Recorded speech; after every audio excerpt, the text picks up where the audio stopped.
Dunia baru sudah hadir di hidup kita. Waktunya untuk bangun dan bangkit lagi. Perlahan, namun pasti. Tumbuhkan semangat. Hadapi berbagai tantangan. Sambut hari-hari yang baru dengan menatap ke depan. Hargai proses dan fokus pada tujuan. Manfaatkan segala kesempatan dengan sadar penuh dan niat untuk terus bertumbuh. Ikut mendorong kemajuan, menciptakan lebih banyak ruang, saling dukung dan menguatkan. Mengembangkan diri dalam setiap perjalanan. Saatnya bulatkan tekad, melangkah cermat. Tentukan pilihan yang tepat. Tegakkan kepala dan jalani kehidupan dengan penuh keyakinan. Wujudkan semua impian. Permata Bank Wealth Wisdom 2022. Mindfully Recover.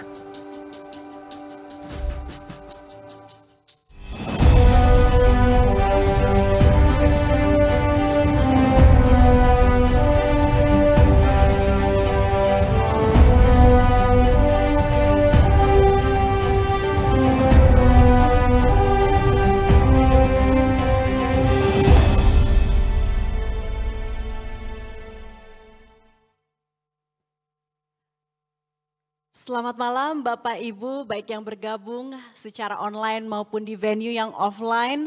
Selamat datang sekali lagi di Prosper Class Permata Wealth Wisdom Mindfully Recover dari Permata Bank. Boleh tepuk tangannya untuk kita semua. Salut sekali sama antusiasmenya yang mungkin sudah mengikuti kelas dan sesi-sesi kami sedari pagi hingga sekarang. Apalagi yang tadi baru menyimak sesi bersama Pak Menteri Luhut. Mudah-mudahan jadi energi baru hari ini dan terima kasih sudah bergabung di kelas kali ini.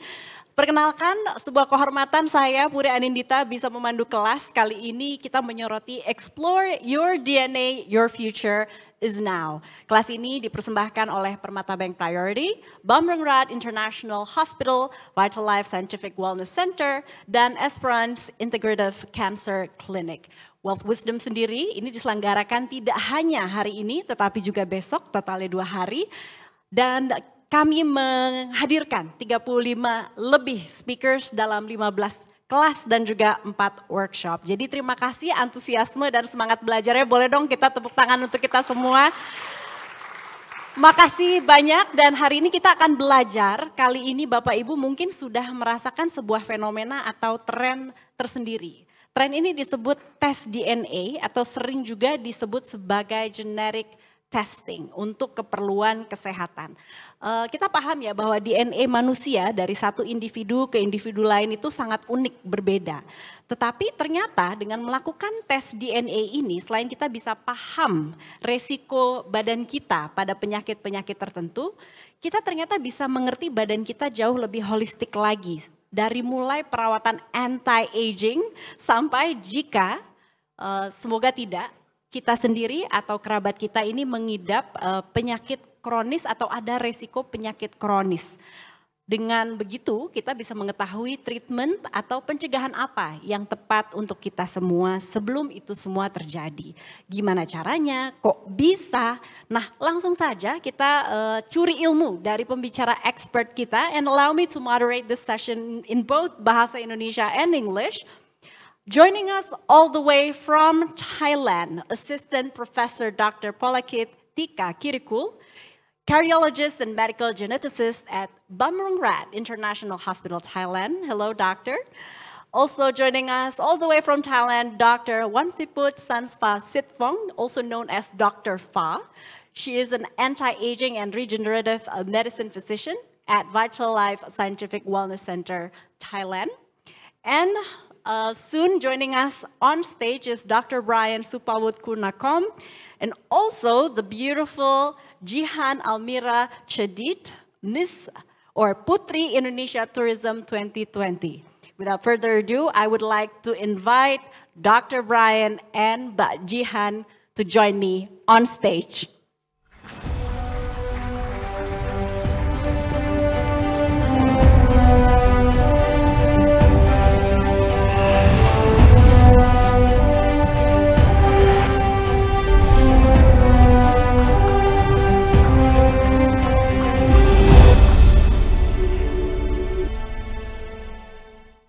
Hello, hello, Doctor and Mbak Jihane. Please take a seat. You may join me on stage. And sebagai perkenalan dulu, mungkin teman-teman Bapak Ibu di sini ingin mengenal lebih lanjut siapakah yang akan berbicara kali ini dalam panel. Jadi yang join bersama kita malam ini secara online adalah Dokter Polakit. Beliau ini sudah mendapatkan medical degree dari Chulalongkorn University. Kemudian beliau mengikuti intensive training di Harvard Medical School dan memang punya pengalaman di Amerika Serikat. So I would like to say hello to Dr. Polakit. I hope you can hear me okay. Dan kemudian yang akan bicara lebih jauh tentang perawatan tubuh and anti-aging adalah Dr. Fa. Beliau adalah anti-aging and regenerative medicine physician at Vital Life Scientific Wellness Center, Thailand. And hello to Dr. Brian, who just flew in. You just landed at 2 o'clock, I think, today? That's correct. Oh my goodness. Give a warm Jakarta welcome to Dr. Brian. A little bit about Dr. Brian. He is a naturopathic doctor at the Esperance Integrative Cancer Clinic in Bumrungrad International Hospital. Jadi kalau mau bicara tentang penyakit kronis utamanya kanker, ini beliau adalah orang yang tepat. He received his degree in chemistry and biochemistry from University of California, Santa Barbara, and Dr. Naturopathy at Bastyr University. Nah, berikutnya Mbak Jihane, selamat datang, cantik sekali, Terima kasih, so radiant. Malam. Tentunya Selamat sudah malam mengenal ya kiprahnya sebagai model juga aktris. Kemudian memang adalah Putri Indonesia Tourism 2020, who was also crowned as Miss Supranational Asia in 2021 by the Beauty World Association. Banyak bermain film, proyeknya akan keluar tahun depan ya Mbak filmnya? Ya, pada bulan Januari. Aduh, sangat dinantikan. Thank you so much for joining us. Such an honor to moderate this panel. But okay, let's kick off this conversation with Dr. Polakit first. Doctor, what information can actually be obtained from DNA tests, and what are the benefit for those who take those tests? Can you please elaborate? Can you hear me very well? Hello? Yeah, I can hear you loud and clear. All right, great. So first of all, good evening everyone in Jakarta, and thank you very much for letting me join you here. I think I heard some echo, but I'm not sure if it's okay. All right. So to answer your questions, basically using DNA genetic testing, we can certainly help to first of all diagnose the disease, right? But sometimes even we are not sure about what happens with the body, genetic testing can come into play, and it can pinpoint the genetic factors that cause the heart problem and also some cancer diseases, and all the way to some chronic conditions. We can use the DNA information to tell you what kind of medication to use, what is the right dose. Some people who may have some drug allergy, DNA information can also use. Yeah. Last but not least, people who are planning to have a baby, DNA information can be used to help guide and to identify some factors that can be passed on to the children. Thank you so much, Doctor. And also a follow-up. You are more than welcome to show us slides if you want. What type of DNA tests are provided by Bumrungrad, and what are the risks of disease can be identified through the test? Yeah, thanks again. So nowadays, because we have learned so much about our DNA and our genetic information, we can make use of the DNA testing to identify a lot of things. At Bumrungrad Hospital, we are trying so hard to bring all the state-of-the-art technology to the patient customers. We decided to offer, number one, cancer genetic testing screening. Number two, heart screening. Number three, we call pharmacogenetics. Basically, you can even tell what kind of medications we should use, what is the right dosage for the patient, and also we can make use of the DNA testing to tell what kind of drug allergy patient has. Yeah, so these are examples of what we can do at Memorial Hospital. So what is the risk, or what are the risks that can be identified through this? I mentioned heart disease, I mentioned cancer. What else can we do, right? We can use something called wellness genetic testing. We can tell if you can have any risk to develop diabetes, high blood pressure, maybe late onset Alzheimer's disease. Some of you might have heard that it's a big news right now that Chris Hemsworth, came out and talked about his Alzheimer's risk. So we can certainly do that. Some people may have high cholesterol. We can also use the genetic testing and DNA information to tell who has high cholesterol, who has low cholesterol. I hope you can hear me okay. We're now seeing your slide about genetic testing. And it's interesting that at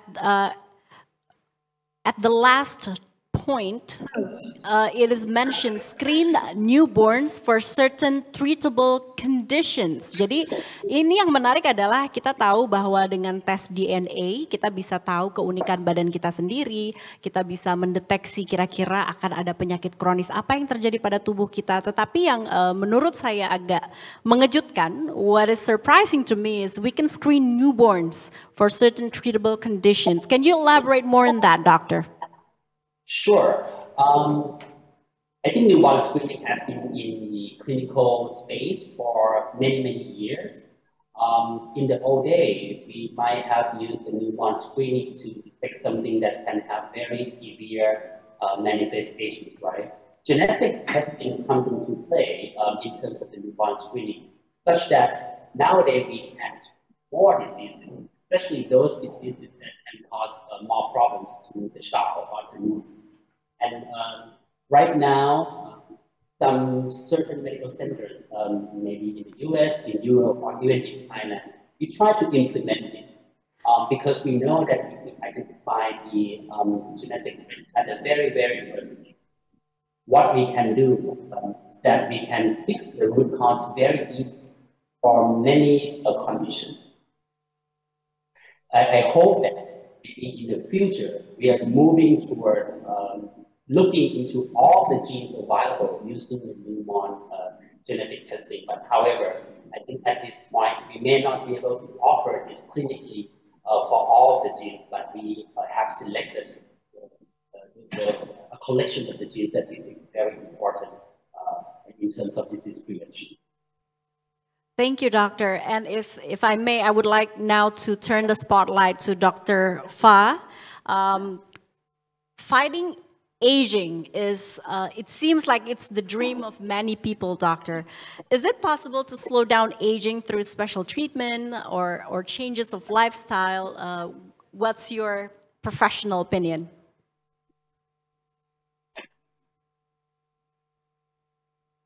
Dr. Fa, are you still with us? Hello, can you hear me now? Loud and clear, excellent. Thank you for joining us. Selamat malam. So I would like to greet. Let's give her a big clap from Jakarta to Bangkok. Hello, Dr. Fa. Look at you. I think you look like 17 years old. Now, we would like to know your secrets and your skincare and treatment. Just give it to us. The floor is yours, so of course. Okay, it's a very good question. People always perceive anti-aging as a fight the aging process, but I think it's the wrong question because actually not all of us want to look like 17 years old all the time because our each and individuals, we have different goals in living. One certain things that we agree on is actually we would like to aging happily. depends on our goal. Not everybody want to look young, but maybe for like Miss Jihane, she's very pretty. She's might want to maintain her beautiful face and figure for a long period of time. But for me personally, I enjoyed playing Pilates or dancing. So my goal is do whatever I need to do to enjoy dancing until I need to like pass from this world. And maybe for you also different goal. So our goal in terms of the anti-aging field is about how to find the way that we can achieve our goal and enjoy our living as long as possible. So actually there are the examples from the people who live up to 100 years old. We call the people in those regions as the blue zones, as you can see from the color. So I'm very happy that the color of this wealth wisdoms is blue, because blue is might represent the longevity in from throughout the world. As you can see from the blue zone, which is the area that we have centenarians or people who live longer than 100 years old, actually they're gonna live near by the sea, like in United States. They're gonna live in the city called Loma Linda in California. And then in Europe, we're gonna have people that live in Sardinia, and also have a career in Greece, and representative from Asian is Okinawa, Japan. And actually all of these centenarians, they give us some lesson that actually in order to enjoy living our life happily, the fundamental things that we need to look for is the proper lifestyle. So that's why it's come the lifestyle medicine, which contribute of the 6 pillars. One is about our sleep. So while you're listening, I think about your sleep quality. Is your sleep good? Does the quality is well enough? When you wake up, do you feel fresh enough? Number 2 is stress.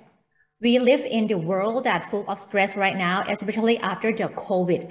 I think it's accelerate the stress situation in most of the population around the world. Number 3 is about the substance use.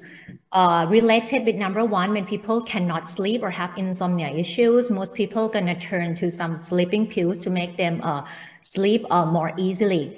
Number 4 is whatever we eat, which is the nutrition. Number 5 is physical activities. And Dr. Brian can help me elaborate more about that, about physical activities. He's love lifting weights a lot. And number 6 is relationship. We found that people that enjoy living for most of their life, they have a strong and meaningful relationship. So when you look at the Vital Life approach, the approach that we use to help all of us achieve this goal, we call the Wellness Tree approach. So I'm going to pause here first so you can elaborate a little bit more in Bahasa, so most of the people can understand what I'm talking. That is so sweet of you. And thank you for giving me a reality check, as I wanted to look like 17 years old. I think it's not possible. I mean, we are so obsessed with, having tight skin, but gravity always wins. So thank you, doctor, for reminding me. But what we can learn from the doctor, apa yang kita bisa, tadi saya baru kena keplak realita Bapak Ibu, ya kan? Jadi siapa sih yang nggak pengen kulitnya itu kayak ABG gitu, padahal anak udah 2. Nah, terus tadi diingetin sama dokter, sebenarnya itu pertanyaannya tidak tepat, Puri. Saya dimarahin tadi katanya, karena sebenarnya yang kita inginkan adalah kualitas hidup yang baik dalam jangka waktu yang lama. Tadi mungkin Bapak Ibu sudah lihat ya slides-nya, kita dibawa melihat ke sebuah peta di mana itu adalah hotspot atau wilayah-wilayah yang menunjukkan negara atau area dengan orang-orang yang hidup dengan kualitas hidup yang baik dan panjang. Nah, itu yang kayaknya perlu menjadi reminder kita bersama. Kemudian di slide berikutnya tadi dokter sudah membawa kita melihat sesuatu dengan holistik ya, bahwa kalau mau hidup itu tadi kualitas hidupnya luar biasa, durasinya panjang, coba cek dulu tidurnya, saya kaget gitu ya. Mungkin Bapak Ibu juga tidur saya sampai 8 jam kayak. Nanti gantian Dokter Brian ini pasti bisa menambahkan apa yang dimaksud lebih lanjutnya begitu ya. Tapi pertama adalah tidur, sleep. Kemudian yang kedua, apalagi yang tinggal di Jakarta, apakah mau menemani saya tos ya, bahwa stres level kita ini lumayan tinggi juga ya Bapak Ibu ya.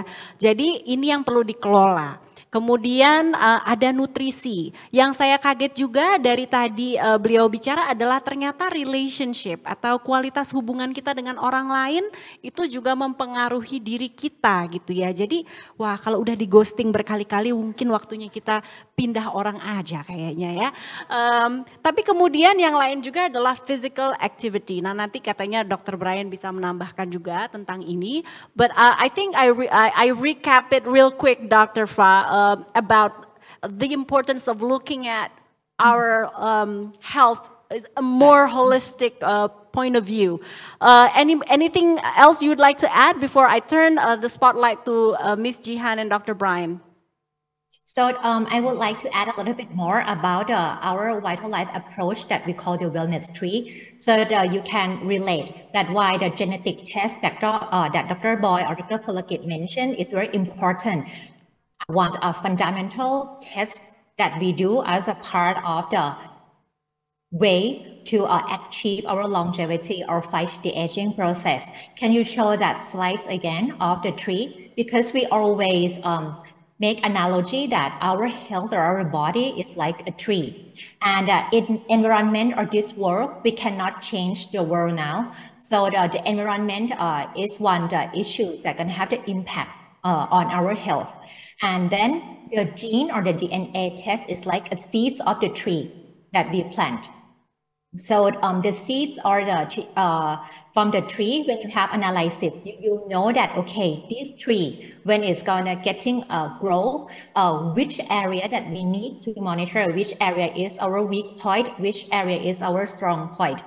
So we can tailor-made the detailed checkup or preventive program that is effective and more personalized, like hit on the spot in the area that we have the weakness. And then for some people that have question like, oh, doctor, I'm 50 years old already. I may have some hypertension, I have heart disease, I have joint pain already. So what can we do? Apart from the genetic test, we use the biomarkers, like the blood test or like imaging test to help you analyze that right now, at the present, what are the area that you have weakness? Do you have problem about your eating habits that cause the nutrients deficiency? Or you have the issues that might be related with lack of the active lifestyle? And which physical activity or which type of sport that is good for you? All of this we can help identify by doing the latest lab test that we call the biomarkers and combine all of this information from the gene test, from the biomarkers from your blood and imaging studies. Then we can help plan programs to help you maintain your health and achieve your goal. That's the wellness approach that we use in our centers.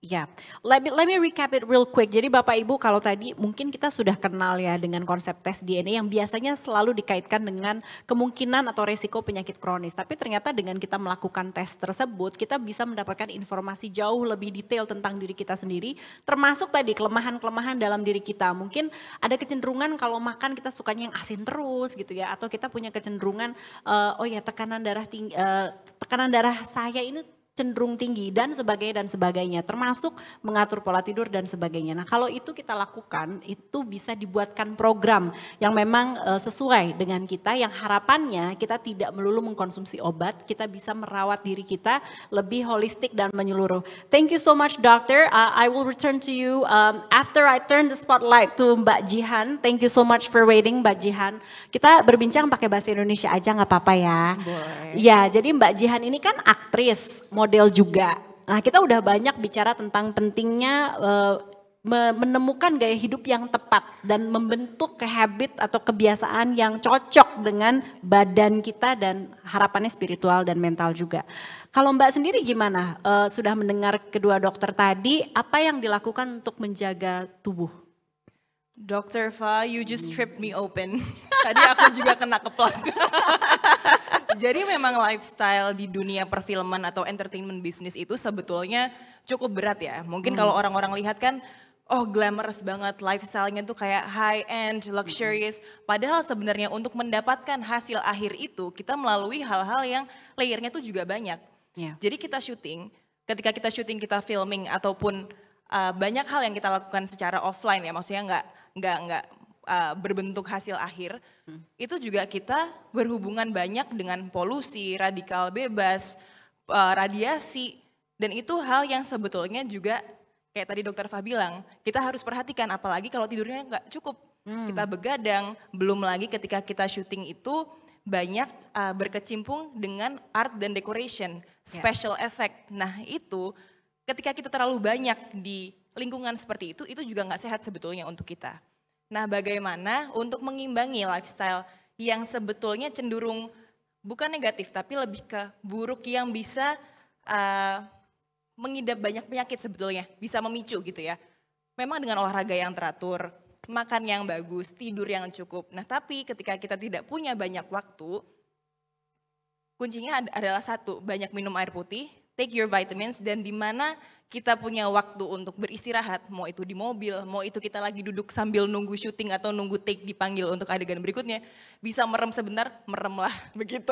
Luar biasa loh. Iya, yang suka terlupakan adalah pekerja yang dalam bentuk produksi besar gitu ya. Enggak mbak aja dalam produksi film, misalnya teman-teman di event production, itu biasa sekali terlalu banyak menunggu, sampai kayaknya tidur yang panjang dan cukup udah nggak mungkin ya mbak ya. Betul, betul. Oke, kalau olahraga Mbak Jihan apa? Olahraga sebetulnya cukup variatif ya. Aku suka weightlifting, aku suka renang, boxing, dan banyak lah pokoknya apapun yang bisa membuat diri aku aktif gitu, aku lakukan. Nah, untuk sekarang ini mencari hal-hal yang efektif dan efisien aja gitu. Apapun yang bisa aku lakukan dalam 45 menit atau sampai 1 jam. Walaupun itu mungkin mengharuskan aku untuk bangun pagi jam 5 sampai jam 6. Tapi at least ada regeneration yang ada di dalam tubuh gitu ya. Wow. Gitu sih kalau aku ya. 45 menit jam 6 pagi saya tuh ya kayak masih begitu ya. Cari temen nih, Bapak Ibu ada yang sama gak kayak saya? Kayak bawaannya bikin kopi habis itu nyalain televisi. Jadi ini olahraga saya, nggak sehat sekali dibandingkan Mbak Jihan. Jadi terima kasih remindernya bahwa yang penting rutin dan ada ya. Kita lakukan itu, oke, seringan apapun. Now, I would like now to turn the spotlight to you, Dr. Brian. Thank you so much for waiting. Let's address the elephant in the room. Detrimental disease risk. Yeah, for those who have certain detrimental disease risk, including, unfortunately, cancer, what kind of treatment they could use to counter it? So first of all, we have to distinguish between the word disease and someone who doesn't have a disease. When we're talking about someone who has an increased risk, does not necessarily mean that they already have a disease. Therefore, if they rush to the hospital, the most we can do is monitor, because the healthcare system is actually designed to address something that is urgent. So if someone did a genetic testing, per se, me, and it turns out I have like a gene, which I do. It's a cancer gene, but I don't have the disease. Okay, you have a cancer gene, does not necessarily mean you have cancer. No, I'm just a carrier, because it turns out that I have an increased risk of cancer, but it doesn't mean that I have the disease. Right. And I don't want to use the word yet. Yeah, please not, but thank you for clarifying that, okay.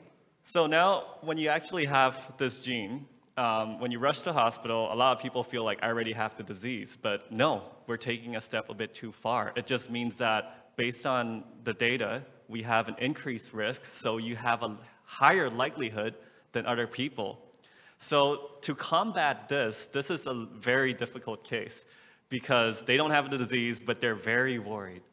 So what do we have to do to make sure that they feel safe again and to make sure that they can prevent this disease? Let's take cancer, for example. We actually see that cancer risk is not only based on genetic predisposition. you may contain some of these genes, and it may increase the risk or likelihood up to 87%, for example, BRCA1 and 2. This data might be outdated. Dr. Polakit can speak for it too. But what we've seen is that is not actually the genetic that tells us that we're going to get the disease. Because based on the data, we see that 10 to 15% of the people who have cancer actually have the genes. So what happens to the 90%? It turns out that it's the environmental factors. Oh, goodness me. Thank you for showing us this. So the 70 up to 80% sporadic means influenced by the environment or external factors. So if you actually have the gene and it's going to happen to you, it means that it should happen since birth. But it didn't. It means that you have one normal gene, one abnormal gene. The normal gene is always protecting you. But the one thing that can happen is as we use our lives up, such as increased risk that Dr. Fa was talking about earlier, stress, lack of exercise. Let's say tobacco increases the risk by 20%. Excess body weight increases by 6%. Ooh. Physical inactivity increases by 4%. More than one of these factors I just mentioned, it adds up. Right. So it turns out that it's actually the environmental factors. So when we go back to the wellness tree, the tree actually has good genetics. They can actually prevent diseases, but it's the soil and the water and the sunlight that we give the tree, and it will determine whether the tree will wither or it will actually bloom and start seeding. Right. So based on this, it turns out that we can actually help people who actually see their increased risk through their diseases by changing their lifestyle. So it goes back to lifestyle medicine again, to look 17 like Dr. Fa. Yeah.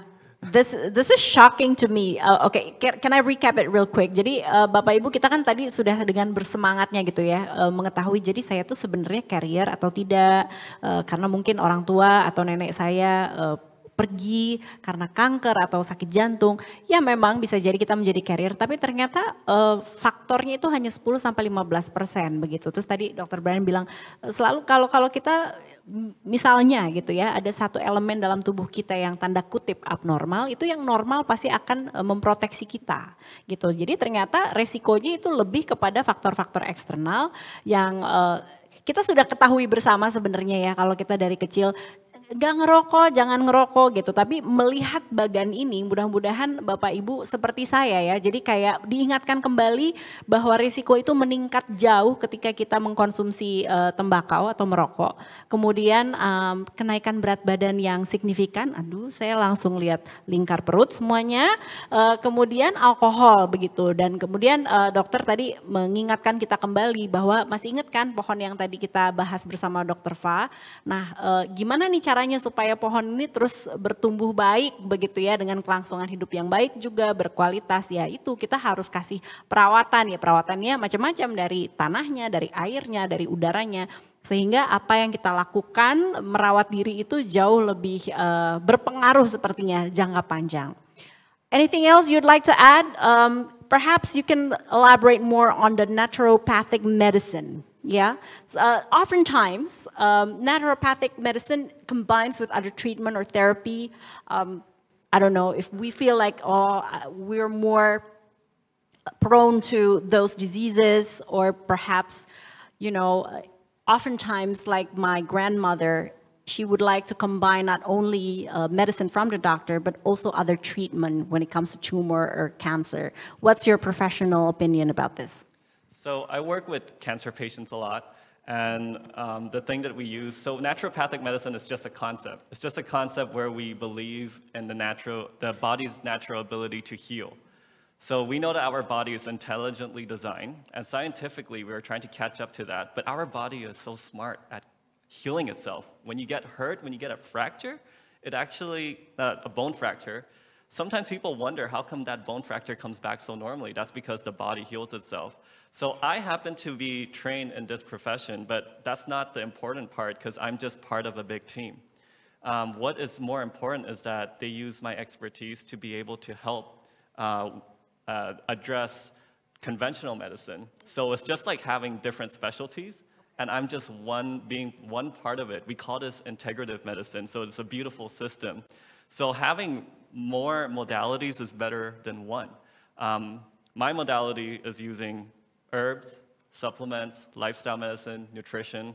But when it comes to surgery or something a little bit more than that, then I probably need someone else's expertise. So when you have someone like me on the team, it helps in terms of lifestyle modification. Sometimes when someone does a genetic testing and we see a dead end in conventional medicine because there's no guidelines, because I said you have to have an urgent problem for us to start treatment.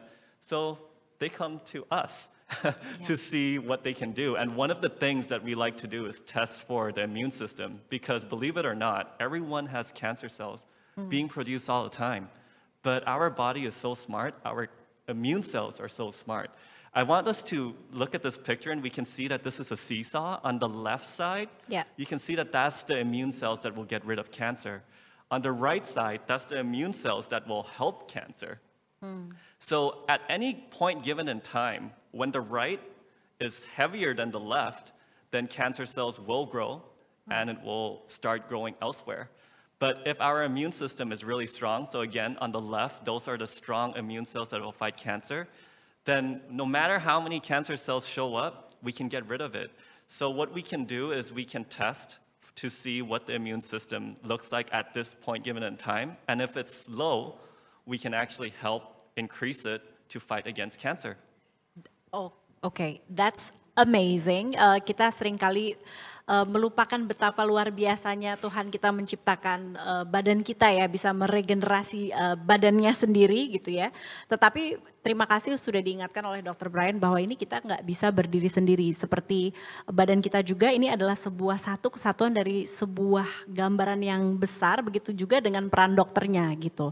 Nah tadi mungkin sudah disinggung sedikit, kita bisa melihat jungkat-jangkit di sini. Sekarang sebenarnya kalau yang disebut tumor itu netral gitu ya, sel tumornya netral, tapi sekarang kita mau lihat tumornya akan bertumbuh kemana, apakah ada inflamasi atau tidak, maka itulah yang disebut cancer. Kalau tidak berarti sebenarnya badan kita baik-baik saja. Now, I would like now to turn the spotlight to Dr. Fa. You're still with us, Dr. Fa? Can you hear me okay? Excellent. Okay, Dr. Fa, let's talk more about Vital Life. Jadi Vital Life ini tempat Dr. Fa bekerja, Bapak Ibu. What services does Vital Life provide and what are the benefits for the patients and what makes Vital Life approach and treatment different? Can you elaborate more on that? It's gonna start, go back to the wellness tree approach that we do.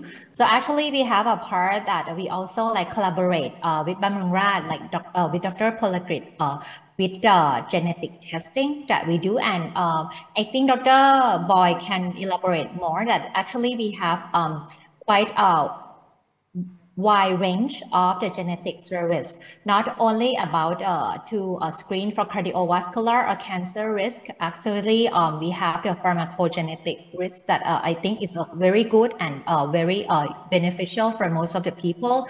And then at Vital Life, we have a little bit more related with the lifestyle genetic test that we call nutrigenomic test, that gonna give information about the risk that you're gonna lack of the certain nutrients in the bodies and how your body responds to the certain type of the exercise.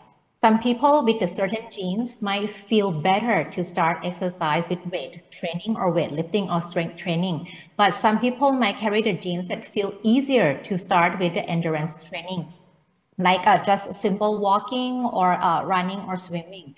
And we use that as a part of our like a wellness approach or like the roadmap for each patient. Start from that, and then like I mentioned, we have the biomarkers programs that we're going to use to combine not only the blood test but the urine test also. The blood test, for example, screen some simple one like as a general checkup, the liver function, kidney function, as you always do. But we're gonna increase the biomarkers that analyze your nutrition status, which is the micronutrients that analyze the level of the current vitamins and the minerals in the bodies. We also use the urine test to analyze at how your body metabolizes each nutrient in the body. Is the program that we call urine organic test. So we can understand more that how your body uses the certain vitamins and what are the vitamins or antioxidants that your body really needs. Because I think that Ms. Jihan can understand that as a person in entertainment industry, like most of our patients, they need to stay active and have to like look good, having lots of energy all the time. And most of the time, these people take lots of supplements. Some supplements, they don't even know whether it's good for them or not, but other people say, okay, take this one might be good. It gives you energy, it gives you like glowing skin, and then you start taking it. For some people, when they take it and you take it also, but maybe it's not the vitamins or the minerals that your body needs, so you don't show the same response with them. And sometimes when you take too much of the vitamins or supplements, it can harm your bodies. Many doesn't mean better. The goal of taking the supplement is to know what are the suitable items and at what amount for your bodies. I think that's the goal of Vital Life, that we help taking care of patients apart from help adjust the lifestyle that you should have to be a better version of you, a healthier version of you. And if you have the certain disease or illness, then we also have the certain treatments, not only about the nutrition or the supplements, but we also have the other type of nutrition, either like via the intravenous programs or the other more like advanced items. But I have to say that the more advanced of the items, for example, most patients gonna come and ask for stem cell treatment for the anti-aging. Once when we talk about something that not have strong evidence, it's like you gamble with your health, because we talk about wealth wisdom, and I think to know how to invest in health is very important. So when you invest your money in your health for the certain approach that does not have strong evidence base, like you invest your money in the company that doesn't have a strong background, or like when you try to invest your money in cryptocurrency market, as you can see, when they have high return, also high risk.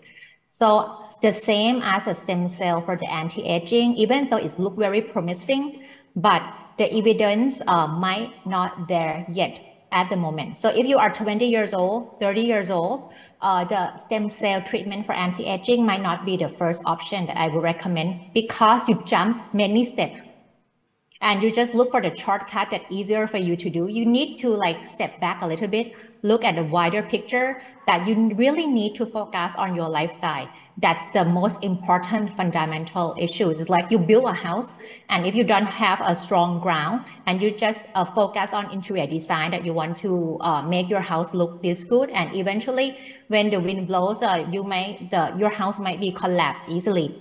So I want to warn people who look for the shortcut of anti-aging that there is no shortcut for health. So what you really need to focus is, number one, understand yourself first. The more information you have, it's like when you're going to invest in a certain company. The more information that you understand in that company, you understand how they get their money, how they get their profit, what are the risks this company have, then you will understand that what are the areas that you really need to invest your time and take action.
พูดมากเขาตัดสัญญาณ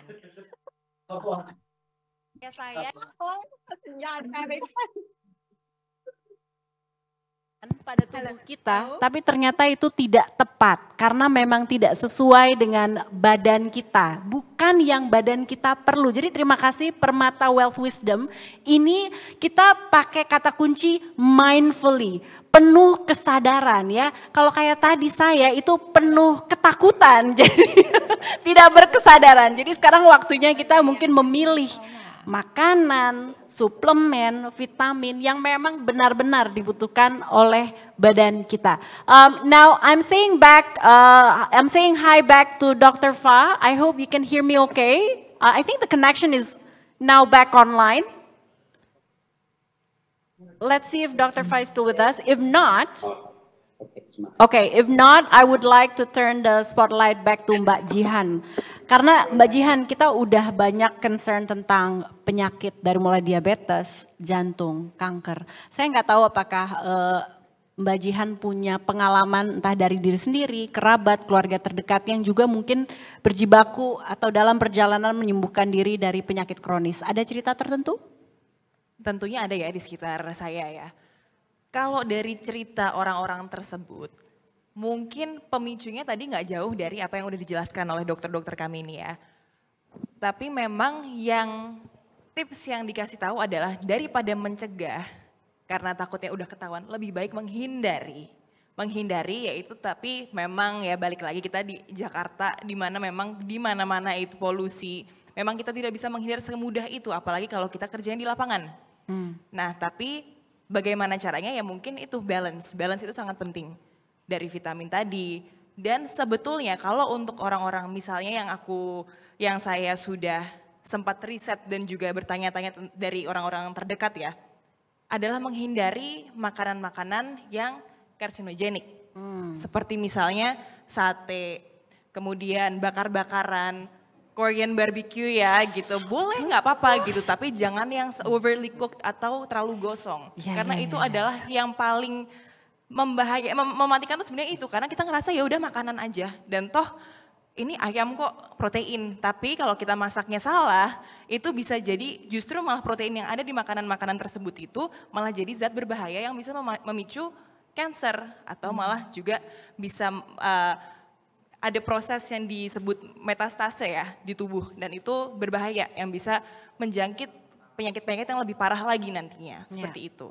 Oke, sepakat sekali. Semua yang disebutin Mbak Jihan saya makan Bapak Ibu ya. Satenya Saya terus juga. semakin crispy yang kres-kres gitu tuh semakin pengen kita ya agak gosong sedikit gitu kayak duh bener-bener deh keplak realitanya sekarang. But now I would like to turn the spotlight back to Dr. Brian before I go back to Dr. Fa.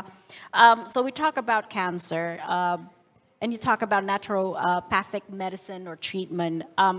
How can it be used with cancer treatment? Is there any additional side effect and what is the best approach when, God forbid, one of our family members now have cancer? What can we do to help them to survive this? So there's always treatment for cancers that are conventionally done with chemotherapy, surgery, radiotherapy, immunotherapy, and targeted therapy. Those are the ones with the best statistics. So just now talking to, when Dr. Fa was talking, she actually elaborated on a lot of stuff and compared it to investments and the reason why my portfolio for crypto is probably bad. So the idea is first we have to know what the disease is. It actually helps in certain instances to know the genetic background of the person, which means to do genetic testing. And Dr. Polakit helps the team all the time in terms of explaining what this gene would do if it's mutated, if it's abnormal, what does it mean?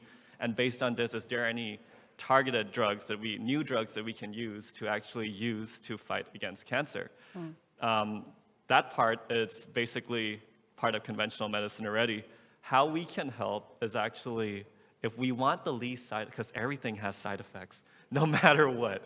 Even with the herbs, like Dr. Fa said, when you don't know the genetic component, when you don't know what that herb is doing, you think it's safe because it's natural, it turns out to be something that is not too good for you. For example, if you're planting something and you're trying to, you plant a cactus and you try to add water every single day, the cactus will die. Excellent analogy. Excellent analogy. But if you're another type of plant that needs watering every day, so that is why knowledge is power. And based on that, we know that the basic lifestyle of a plant is basically sunlight, water, and well, there's no physical movement, but for humans, those are. So the first thing I always look at that has the least side effect are those three things. 4, let's put 4 there too, including sleep. Sleep. So we have nutrition, we have exercise, we have sleep, we have genetic component, and that is actually a very important factor that we should look at. If those are not done well, then that's the basic foundation of health. Then basically the patient will not get better if they don't correct that. Whenever we correct a disease such as giving medication or surgery, keep in mind that that person did not take 1 or 2 days to get cancer. It's like a cumulative lifetime thing where it takes 20, 30 years of the same thing, eating the same thing in the same household.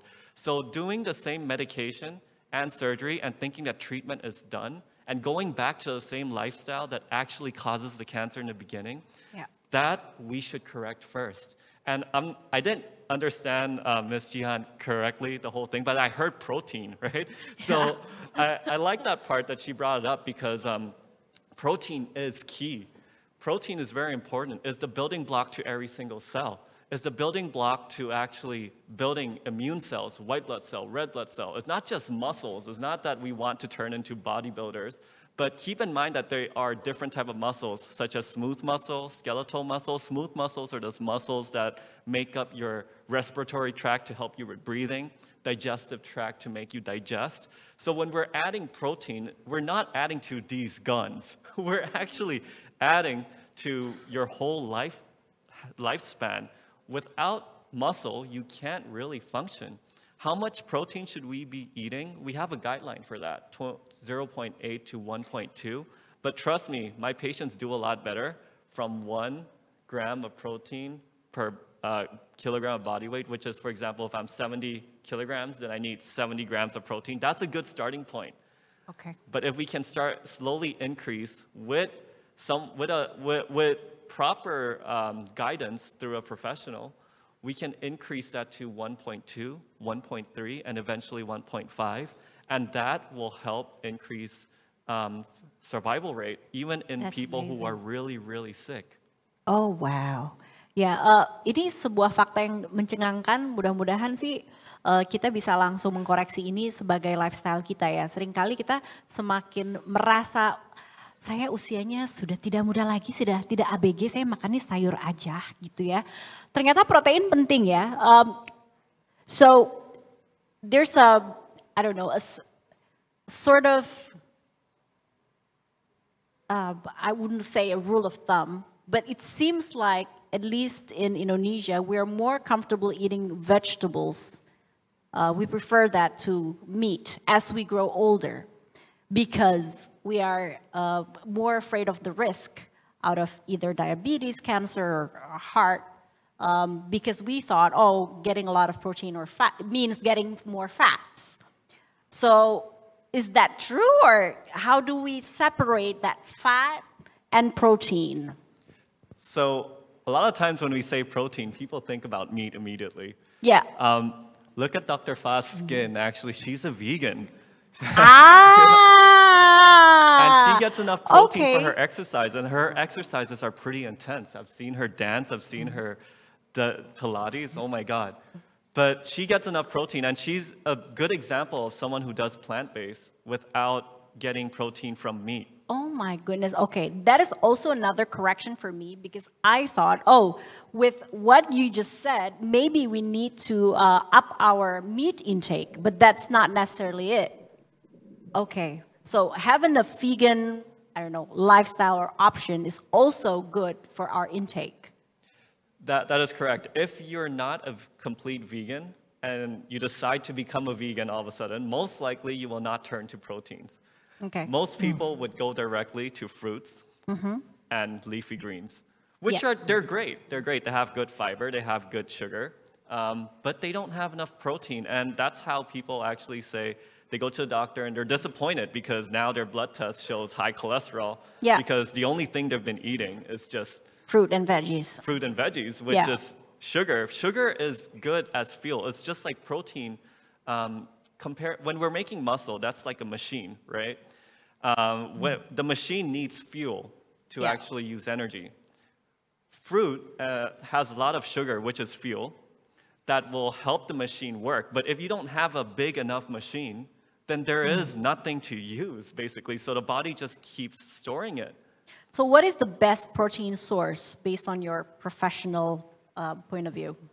There's actually no best protein source. Okay. But it's just which one works best for you, and that's where the genetic part comes in. I see, okay. Right? So if you're asking me, is vegan the best protein? I wouldn't say so, because the amino acids, which makes up the protein component, is not as great as animal protein based on scientifically. But people can still achieve getting plant-based protein. It's just that when you have meat, you just need one type of food to fulfill all the amino acids. But when you have plants, you need several types of plants to actually fulfill the same amino acid an animal protein would work. So for a vegan, people would think about soy for protein. They think about tempeh, which is fermented soy. Excellent. Right? We have And lots of tempeh's tempeh. from here. Right, yeah. Thank Clap you for so tempeh. much. Tempeh from Indonesia, of course, yeah. Okay, so that could be a source of our protein too if we decide to be vegan, correct. lead a vegan lifestyle. Okay, I think this would be our last question before I turn the spotlight to our audience. Dr. Polakit, is it possible for the mutated gene to be restored, to be modified, or even removed, thereby eliminating the risk of the disease? A more, scientific approach. What do you say? I think this is like $1 million question. Yep.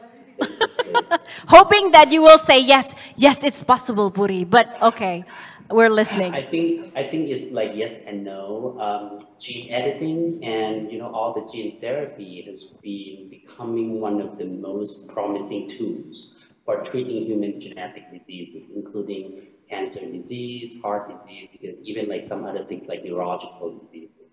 So we have learned a lot of things have been under the clinical trials right now. However, significant challenges also remain before we can employ it clinically, routine. So I think, in short, I think right now in the medical communities, we are working so hard toward that goal. But if you ask me at the moment, is it available clinically? I don't think it's available yet. We do have a lot of other therapeutic tools that we could target or even change or modulate the byproducts of the DNA, such as RNA or protein. I think those are available at the moment. Okay, so long story short is yes and no. Jadi teknologi memang luar biasa, tetapi apakah bisa 100%? Jawabannya belum tentu. Tetapi apakah bisa dimodifikasi? Ke depannya bisa. Baik, saya cukupkan di sini karena saya tidak mau mendominasi panggung ini. Justru sebenarnya bintangnya adalah Bapak Ibu, teman-teman undangan dari Permata Bank, apalagi kalau termasuk nasabah Permata Bank dan Permata Bank Priority. Silahkan kalau ada yang mau bertanya, ya Mbak yang tadi saya lihat dia paling duluan datang di ruangan ini. Silahkan sebutkan nama dan pertanyaannya ditujukan kepada siapa, silahkan.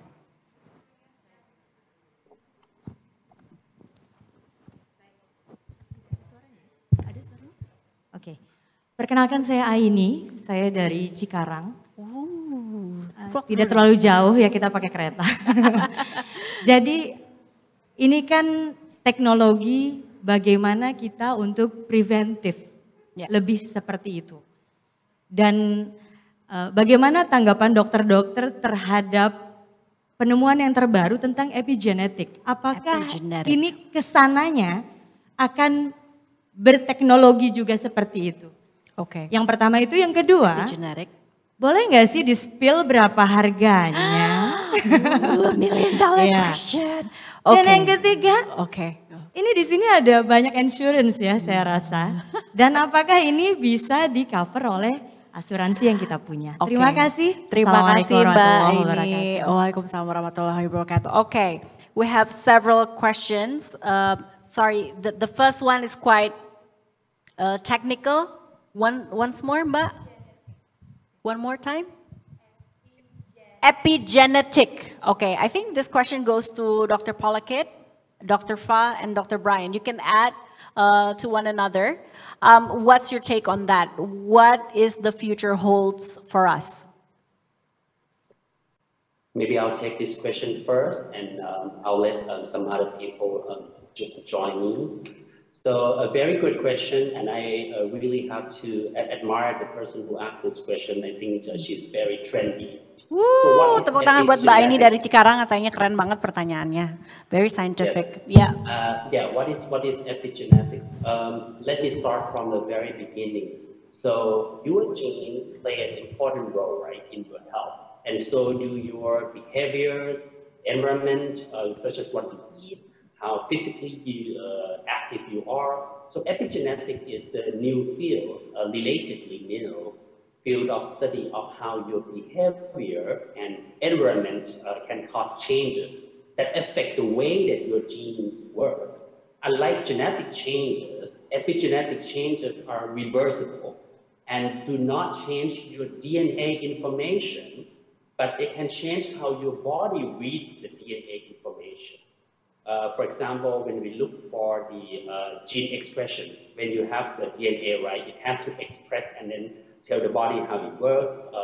So it's one of the things that we study, the epigenetics. Right now in the clinic, epigenetics has come into play, and I think in the future it will be slowly transitioned into the routine clinical practice. If you ask me if we could test epigenetics, yes, of course we could, but maybe the pricing is quite high at the moment, and we probably need a little more time to really understand how cost-effective the epigenetics will be used in the clinic. If some people are very interested in epigenetic testing, if they look up online, I think there are a number of the commercial labs that provide it, but this is more like a boutique lab, not in the routine clinical practice. Fortunately, at our hospital, including Vital Life, France, we have started looking into how to use epigenetics into, and how to integrate it into the patient care, both from the diagnostic and treatment standpoint, and also for the preventive standpoint. Maybe I'll turn the stage back to you, and perhaps if Dr. Brian and Dr. Fa would like to chime in, and then that would be great. Sure. I will go directly to Dr. Fa to chime in, and then Dr. Brian, you can add some more. Of course. Dr. Fa, the floor is yours. So I think before we're going to look for something that in advance, one thing that is very advanced, and actually we think that it does help turn on or turn off, turn on a good gene or turn off a bad gene, because EP means above. So epigenetic means something that above your DNA. So one thing that can modulate the effect of the bad DNA actually is your lifestyle. So it's back to basic once again. So actually our lifestyle is very, very important. And I think you have to really perceive that whatever you eat and the physical level of your physical activities, you have to perceive that as one of the medicines. Don't think that medicine needs to come only in a pill or an injection, but actually the way that you live, the things that you put in your mouth is actually a medicine also that can modify the effect of your genetics. I think on my part as a preventive that you can do at the moment, you can start take action at the moment. I would like to emphasize on the lifestyle. And just to elaborate a little bit more, Brian, I'm not vegan, I'm a whole food plant-based. A whole food plant-based. Langsung dikabarin. The term vegan is actually for the group of people that who really don't eat meat and don't use any products that related with animals. And I'm not that extreme. I'm just the people who love to eat plant-based food. And if we have time, we can discuss more about that. And so I will let Brian elaborate more and add more. He has lots of information to share. Yes, please. Can't wait. I just learned about my colleague that she's not vegan, but she's still awesome. You learn something new every day, including your colleague, okay? Okay, so I actually, this is a good question too, because, and Dr. Polakit actually talked about different part of the genes that get expressed, which means it gets read. One of the things that our body does is called methylation. You can correct me if I'm wrong. When we methylate an area, it either creates an area for our genes to either read or not read it. And there was this test that just came into my office the other day, and it's for colon cancer testing from Korea. And they were reading the hypomethylated region of the gene, which means less methylated part of the gene. If it's positive for this part, it means this person most likely have cancer. Okay. And they can go for a colonoscopy, and they can see that 92% of the time is accurate. 92% of the time. That's is just an accurate. example. Okay. Right?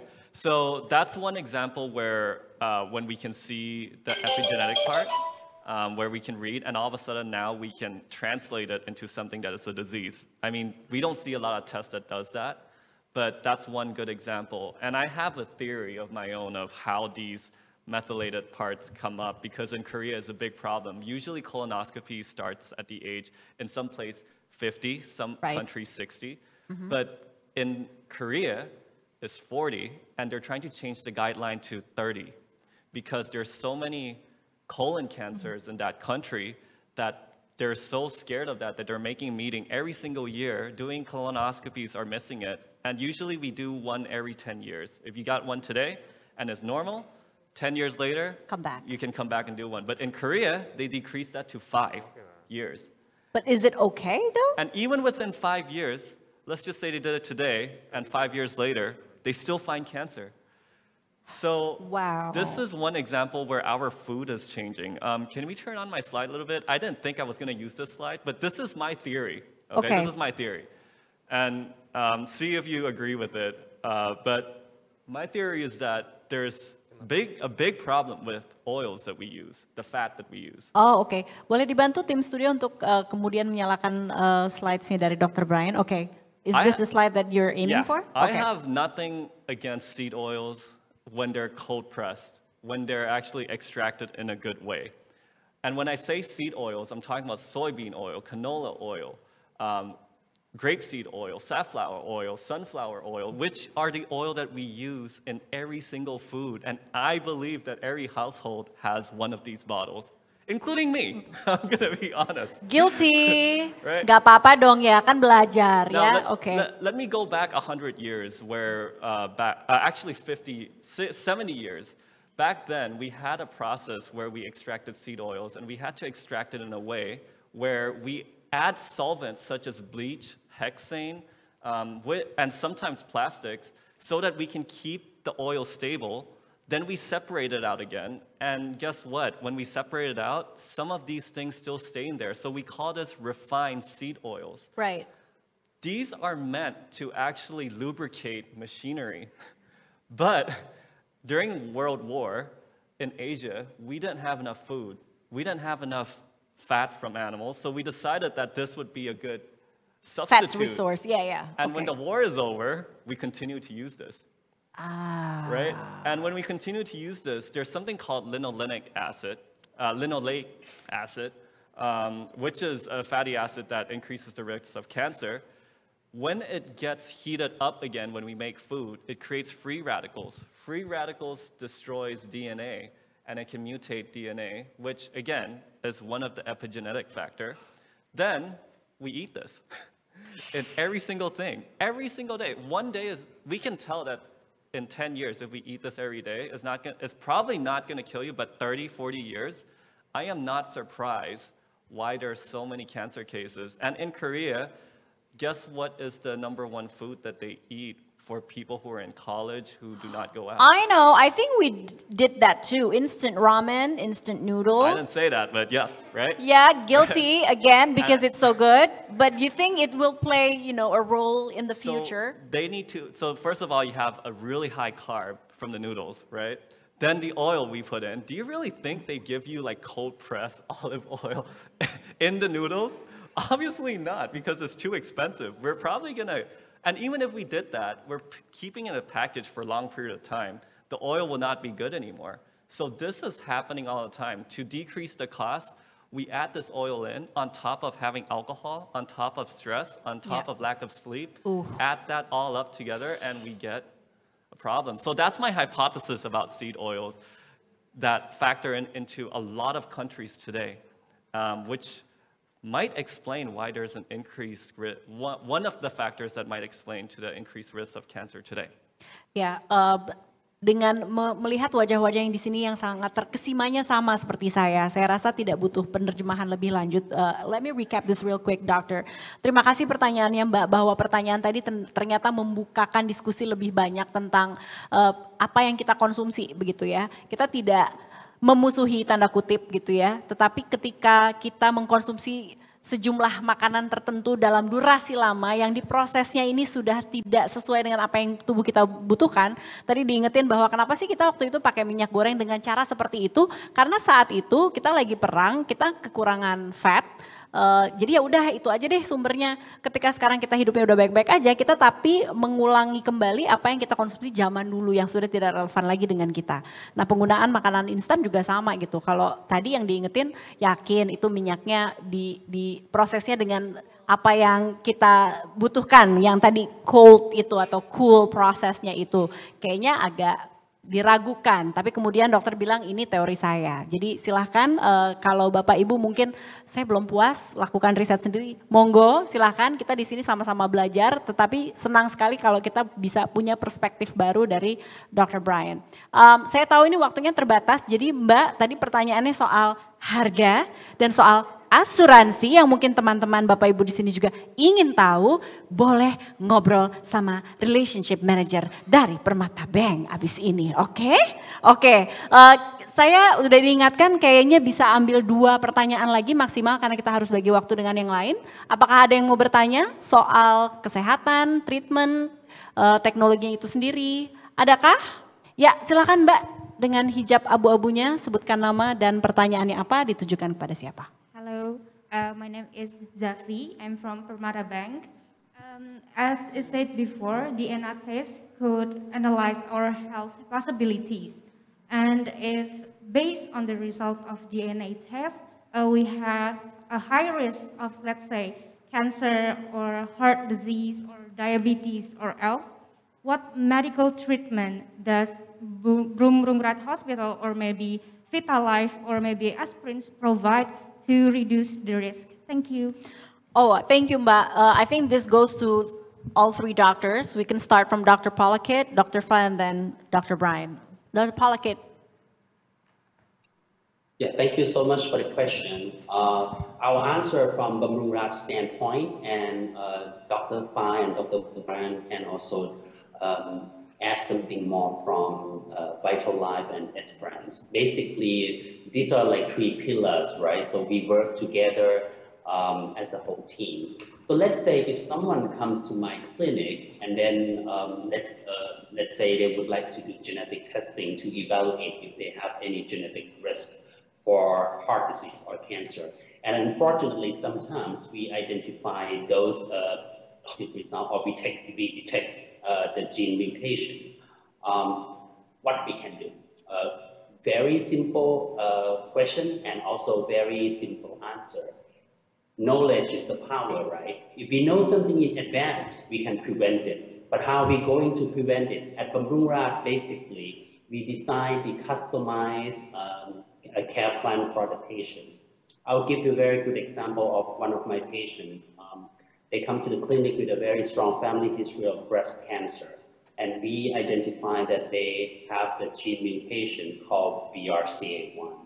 We do have the standard guideline that patients have to undergo more rigorous surveillance, such as mammogram, breast MRI, and sometimes for certain genes, we can use some medication to prevent the disease. Our example for the heart disease, if we identify some gene mutations that can cause very serious heart disease and increase the risk for sudden death, we may have to tailor the way that such individual will exercise. they may not to be able to join some certain sports or like contact sports, but rather they will need to have like a low intensity exercise. Some medication can be used to prevent sudden death, but again, that depends on what kind of genes we identify and then we detect them. We also work together with Esperance and Vital Life. So rather than serial clinical examination, surveillance with all the modalities like imaging modalities, we work with Vital Life such that they can come in and then take care in terms of the lifestyle, diet modification, and exercise, along with Esperance. Yes. So I'll return the stage to you. Thank you, Dr. Polakit. Over to Dr. Fa, please. So to continue with, from the same patients with Dr. Polakit, if, for example, if we see a patient who have the genetic risk for like diabetes or like cholesterol that is not the familial hypercholesterol that need to use the medicines, Vital Life mainly we're going to focus on the area that related mainly on the lifestyle. So like I mentioned, we don't just guess and identify like which patients need which type of lifestyle, but we use the biomarkers to understand them more, like whether the genes that they have the problem does show the problem already or not, or if the certain lack of the nutrients might precipitate the symptoms or the certain disease to show themselves faster. For example, for people who have diabetes, if they lack of the chromium, chromium is one of the minerals in the bodies that help control the blood sugar, help with the insulin functions. When you lack of the chromium, then you tend to have higher risk to develop insulin resistance. So based on the test, then we can help take care in that area, like, okay, what are the food that you should eat more if you lack of the chromium? If it's a type of food that you hate it so much, you don't want to change your lifestyle yet, then what are the dose of the chromium that you should take? And then we follow up on periodically, maybe every 3 months or every 6 months. And then apart from that also, if you develop like diabetes already, for example, if you have people who have diabetes already, if it's the type 2 diabetes that we know that mainly is related with lifestyle, I would like to share that actually based on the latest knowledge, we can be cured from the type 2 diabetes if you achieve to maintain the certain amount of muscle in the body and you can lose certain amount of fat. Which the challenging part right now is we still try to identify that how many % of the fat that each patient should lose in order to like getting cured from diabetes. But actually we can be cured from diabetes. It doesn't mean that if you are a diabetes patient, then you think that you need to take the medicine or eventually you need to inject the insulin for the rest of your life. And then I think Dr. Brian will have more information to share. Yes, please. Over to you, Dr. Brian. I think it's pretty complete, honestly. But it's like when you're in a class, you want to go home early, like you can say same. But I can elaborate a little more because I work with cancer patients a lot, and Dr. Polakit refer patients to me that have cancer risk. Right. And whenever I have a problem with hormones, because a lot of my cancer patients, if they have a cancer that is hormone sensitive, then I feel a little bit uneasy, and that's where I need Dr. Fa's help for this. I would help her, let her guide on the hormone part. But I noticed that for patients who have, who's trying to reduce the risk of cancer, I always, when in doubt, and Dr. Fa just like elaborate on this too about regarding decreasing fat, increasing muscle. Mm-hmm. So when in doubt, I always increase muscle for the patient first because patients are in control when they can increase muscle. They are not in control of their blood tests until we test them. So they have no clue for the next 3 or 6 months. But for every 2 weeks, we can actually prove that the patient is losing muscle or gaining muscle, losing fat or gaining fat. It turns out that, let's just say my patient come in 50 kilograms, right? 2 weeks later, they're like 51 kilograms. Yeah. But their waist decreased in size. They're like, they're thinking, what's going on? I'm getting fatter. I was like, no, you have an increase in muscle and decrease in fat, and we actually can check this. Thank you. And the patients are like, wait, I come to you for cancer prevention, but how am I getting weight loss program done? And the simple answer to that is that every chronic disease actually starts from somewhere. And let's just say cancer is a multi-modality disease. It can happen anywhere in the body. And usually an increase in fat, decrease in muscle actually is a good sign to say that that's an increased risk of cancer. So it turns out that people come to me and they're like, you're a weight loss coach? I'm like, no. But we get the same effect. And that's where the patients start understanding as they come in more that, hey, if you can increase muscle mass, you can actually reduce more fat because, like I said before, the machine gets bigger, it demands for more energy. The same thing we see in cancer. Cancer likes to take up sugar a lot. But when people have a lot of muscle, cancer patients don't have a lot of muscle.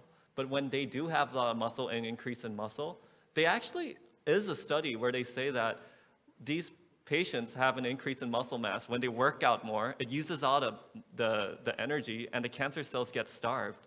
So we don't have to starve carbs anymore. We can just increase muscle mass. And we see that in diabetes as well.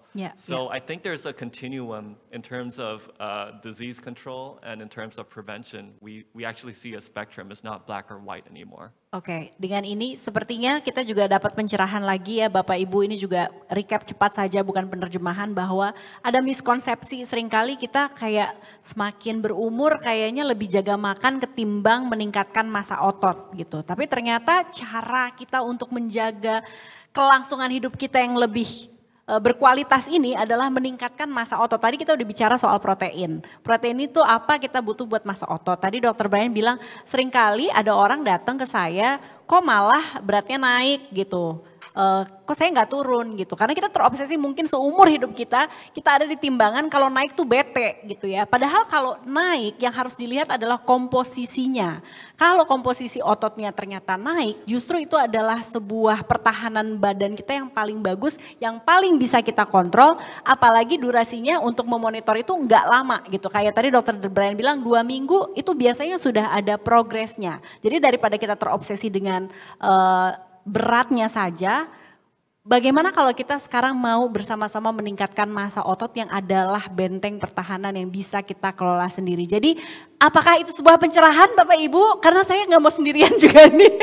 Ya, bener ya, sepakat ya. Jadi besok kita nge-gym yuk. Ya. Kayak Mbak Jihan.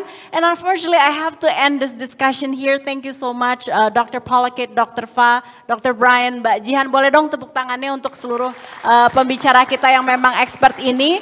And I think we can take a moment for a quick photo op. Boleh ya kita foto bareng.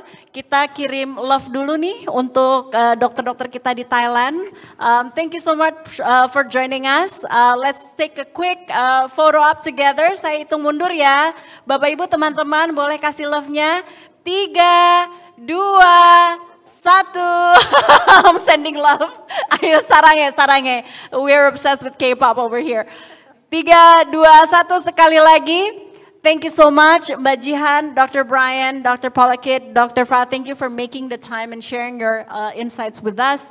Saya ucapkan kepada Bapak Ibu teman-teman sudah bersama online class Permata Wealth Wisdom Mindfully Recover kali ini. Saya mau ingetin untuk Bapak Ibu yang mungkin menantikan sekali e-certificate-nya, ini silahkan di scan QR code-nya di layar. Mungkin ada yang bergabung secara online, bisa dibantu tim admin kami juga untuk mendapatkan e-certificate-nya. Terima kasih sudah bergabung. Saya mau ingetin bahwa ini bukan akhir dari rangkaian Wealth Wisdom. Besok, ini tanggal 30, hari kedua, Permata Bank Wealth Wisdom ini akan kembali. Mulai dari jam 10 pagi akan ada saya juga, ada 3 kelas paralel dimulai. Yaitu Securing a Happy and Early Retirement dengan pembicara stand-up comic Kiki Saputri. Karena saya moderatornya, saya mau kasih bocoran sedikit. Mbak Kiki ini kehilangan 2,5 M dalam sebuah instrumen investasi. Kalau nggak pengen kejadian sama kita, besok gabung, oke? Ceritanya ada di sana bersama financial planner Alia Natasha dan juga Mas Hekel selaku Head of Bank Assurance dari Astra Life. Kemudian ada kelas paralel juga Beating Rising Interest Rates as a Home Buyer. Pembicaranya adalah Dr. Ferdinand Sadeli, beliau adalah Deputy Group CEO Sinar Masland dan Bapak Fajar Zulkarnain. Beliau ini adalah Waketum DPP Real Estate Indonesia.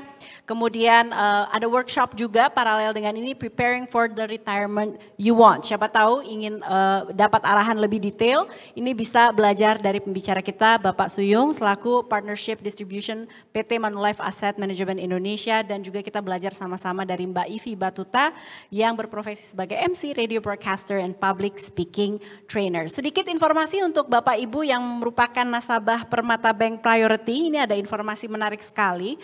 Untuk yang ingin melakukan top up dengan dana kelolaan minimal nantinya 500 juta rupiah, ini sangat ditunggu selama Wealth Wisdom 2022 karena akan mendapatkan cashback 8,7 juta rupiah dengan syarat dan ketentuan berlaku. Saya Puri Anindita mau bilang terima kasih kepada yang sudah gabung offline dan online. Boleh dong tepuk tangannya untuk kita semua. Terima kasih ya dari pagi sampai sekarang menyimak, dan semoga apa yang kita diskusikan ini benar-benar memantik kebiasaan baru Bapak Ibu. Kita sudah proses informasinya, besok kita mulai titik nol untuk memulai habit baru. Saya Puri Andita pamit, selamat malam dan sampai jumpa besok. Bye-bye. Dr. Brian, thank you so much.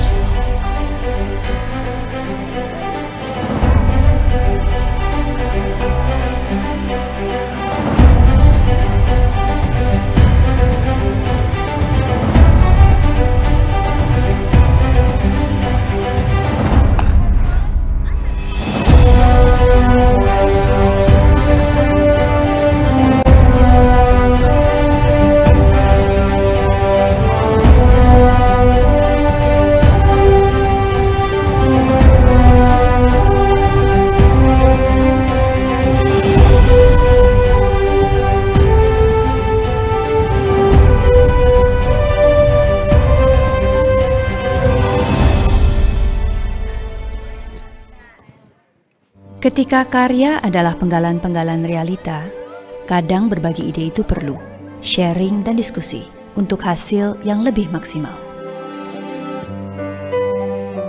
Aku ingin buku ini bukan hanya menginspirasi anak-anak, tapi juga para orang tua.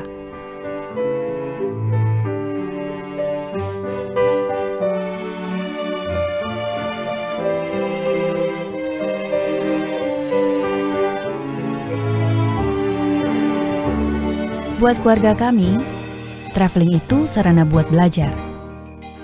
Khususnya belajar tentang keindahan alam dan budaya Indonesia. Mama ngajarin saya bagaimana menebar inspirasi, menjaga semangat agar tetap punya manfaat. Dan bagi saya, legacy bukan cuma diwarisi, tapi dipelihara dengan segenap dedikasi.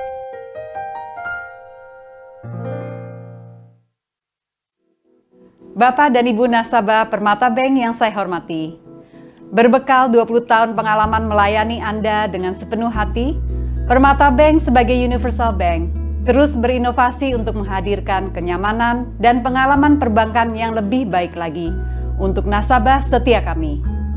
Kami terus mendengarkan keinginan Anda dan memperbaiki kualitas pelayanan kami.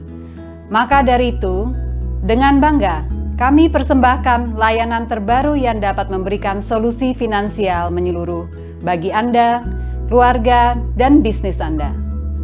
Nantikan kehadiran Permata Bank Private khusus untuk Anda.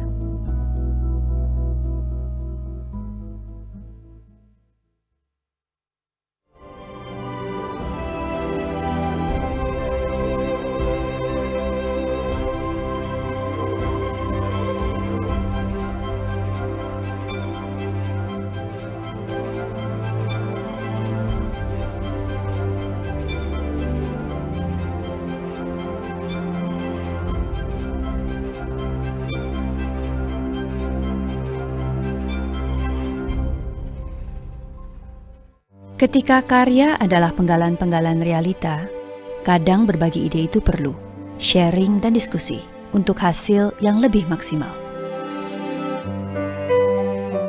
Aku ingin buku ini bukan hanya menginspirasi anak-anak, tapi juga para orang tua.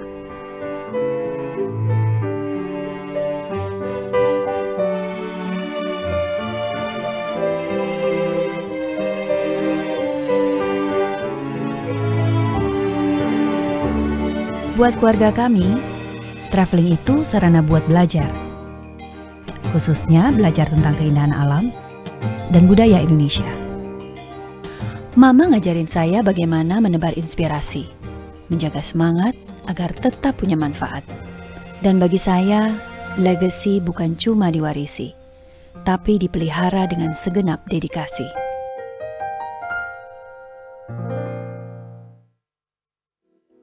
Bapak dan Ibu nasabah Permata Bank yang saya hormati, berbekal 20 tahun pengalaman melayani Anda dengan sepenuh hati, Permata Bank sebagai universal bank terus berinovasi untuk menghadirkan kenyamanan dan pengalaman perbankan yang lebih baik lagi untuk nasabah.